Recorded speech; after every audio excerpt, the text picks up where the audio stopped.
સ્વાગત છે મારી ચેનલ શ્રીહરિ રસોઈમાં। આજે આપણે બનાવીશું શિયાળા સ્પેશિયલ ગરમા ગરમ માત્ર 5 મિનિટમાં જ બની અને તૈયાર થઈ જાય તેવો નાસ્તો।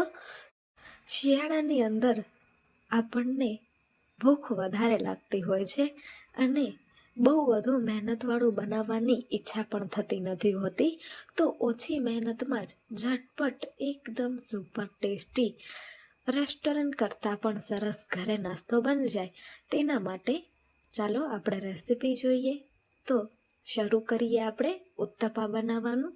તો તેના માટે મેં અહીંયા આપણે ઢોસાનું જે બેટર બનાવ્યું હતું તેમાંથી જ બેટરને મેં લઈ લીધું છે અને તમે જોઈ શકો છો કે આપણા બેટરની અંદર એકદમ પરફેક્ટ હજી સુધી સેમ જ એવો આથો છે।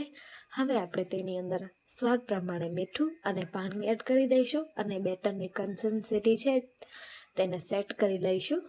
શિયાળો આવે ત્યારે તમે પણ મારી જેમ આ ઢોસાનું બેટર જે છે તે બનાવી અને ફ્રીજની અંદર સ્ટોર કરી અને રાખી દેતા જાઓ, જેનાથી તમને જ્યારે પણ ભૂખ લાગે ત્યારે તમે ઇન્સ્ટન્ટ ઢોસા, ઉત્તપા, ઇડલી બનાવી અને ખાઈ શકો। તો અહીંયા તમે આપણી ઉત્તપાના બેટરની કન્સિસ્ટન્સી જોઈ શકો છો, આ રીતથી ચમચામાંથી પડે તેવી છે। તો હવે આપણે એક તવો ગરમ કરી તેની ઉપર પાણી છાંટીશું અને તેને ઠંડો થોડોક થવા દઈશું। ત્યારબાદ હવે આપણે બેટરને પાથરી લઈશું।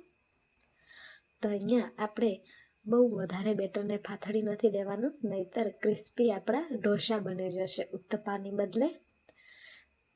ત્યારબાદ હવે ડુંગળી એની ઉપરથી એડ કરી દઈશું। જો તમે ડુંગળી ના ખાતા હોય તો તમે તેને સ્કીપ પણ કરી શકો છો। ત્યારબાદ કેપ્સિકમ એડ કરી દીધું છે મેં, ટામેટા ઝીણા કટ કરેલા એડ કરીશું। તમે આ બધી વસ્તુઓને મિક્સ કરી અને ત્યારબાદ પણ એડ કરી શકો છો। હવે આપણા ઉત્તપમ જે છે તે થોડા એવા હેલ્ધી બને તેના માટે હું ઉપરથી બીટને પણ છીણી અને એડ કરી દઈ રહી છું।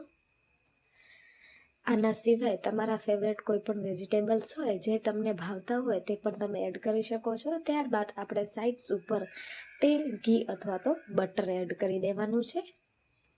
ત્યારબાદ હવે આપણે એક સાઈડથી આપણો ઉત્તપા જે છે તે સારી રીતે કૂક થઈ ગયો છે। હવે આપણે તેને વેજીટેબલની સાઈડથી પણ ઉથલાવી અને કૂક કરી લઈશું। તો તમે જોઈ શકો છો કેવો સરસ ક્રિસ્પી આપણો ઉત્તપમ બની અને તૈયાર થયો છે। એની ઉપરથી પણ આપણે થોડું તેલ એડ કરી દેવાનું છે।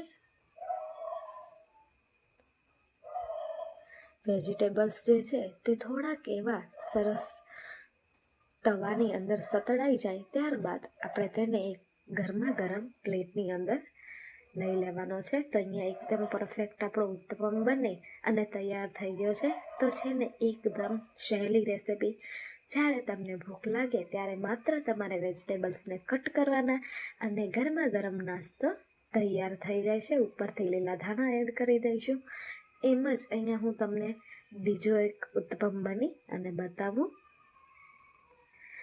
1 થી 1.5 ચમચા જેટલું તમારે બેટર એડ કરતું જવાનું, એને મીડિયમ થીક એવું પાથરતું જવાનું। ઉપરથી મનપસંદ વેજીટેબલ્સ એડ કરો અને તમારા મનપસંદ મસાલા અથવા તો સોસીસ પણ તમે આની ઉપર એડ કરી શકો છો। સેમ પ્રોસેસથી બધા જ વેજીટેબલ્સ આપણે તેની ઉપર એડ કરતા જઈશું। એક વાતની ધ્યાન રાખવાની કે આપણો ઉત્તપમ જે છે તેને આપણે મીડિયમ ફ્લેમ ઉપર જ બનાવી અને તૈયાર કરવાના।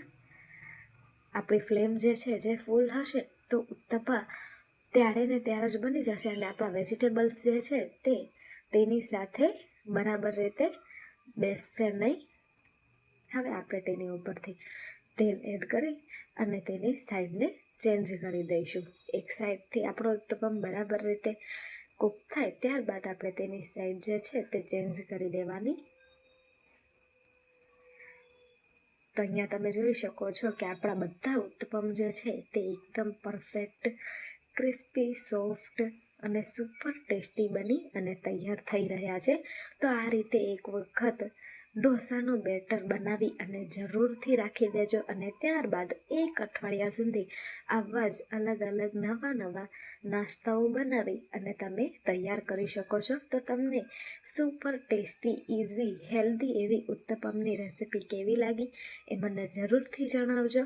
અને જો તમને મારી આ ઉત્તપમની ઇઝી રેસિપી ગમતી હોય તો મારી ચેનલને લાઈક, શેર અને સબસ્ક્રાઈબ કરવાનું ભૂલશો નહીં. તો અહીંયા એક કરતાં બધા જ આપણા ઉત્તપમ મેં અહીંયા બનાવી અને તૈયાર કરી લીધા છે. તેને તમે ગરમા ગરમ ચટણી, સાંભાર, સોસ સાથે પણ સર્વ કરી શકો છો. મેં અહીંયા સ્પેશિયલ કોકોનટની ચટણી સાથે સર્વ કર્યા છે. તો કોકોનટની ચટણીની રેસિપીની લિંક પણ હું નીચે ડિસ્ક્રિપ્શનમાં મૂકી દઈશ. આજ માટે આટલું જ. ફરી મળીશું નવી રેસિપી સાથે. Why you keeping me waiting?